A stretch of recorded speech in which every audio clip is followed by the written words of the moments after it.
Hi guys, welcome to my vlog.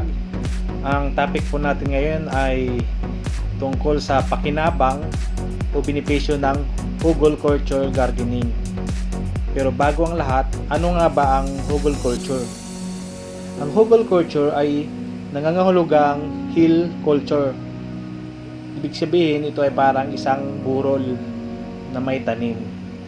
Ito ay isang raised bed gardening or no-dig gardening dahil hindi mo kailangang maghukay dito para makatanim.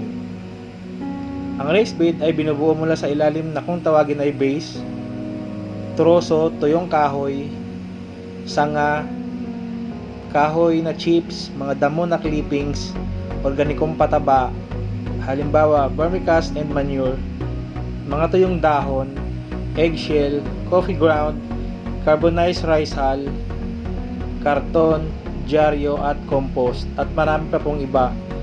Pwede din ibaon ang mga kitchen waste. Ang unang pakinabang ng Hugel Culture Gardening ay ang paggamit ng materyales na nakakalat sa iyong bakuran.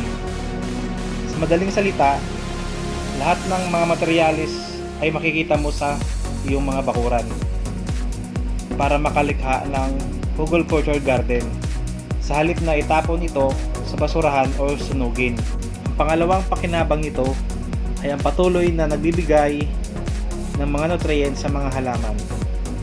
Dahil mas matagal ang mga kahoy mabulok, ito ay magbibigay ng natural na supply ng mga sustansya sa ating mga tanim sa loob ng maraming taon.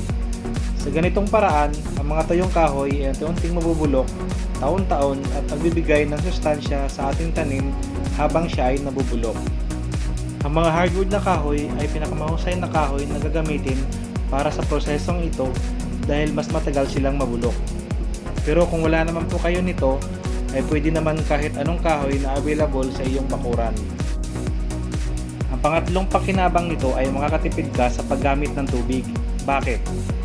Dahil kapag tagulan, ang kahoy ay may kakayahang mag-absorb ng maraming tubig na pwedeng mapagkunan ng halaman sa oras na uminit na ang panahon.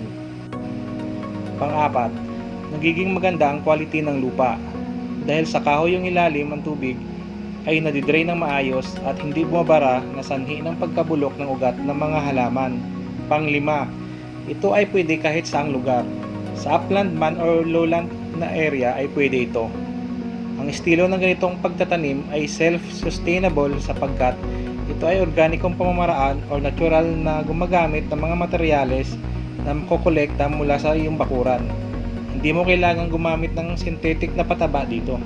Kung nagustuhan niyo ang video ko, paki-like and subscribe and hit the notification bell para ma-notify kayo pag may bagong upload ako. Sa sunod na video ay ipapakita ko kung paano gawin ang lumang ref na isang Hugel Culture Garden.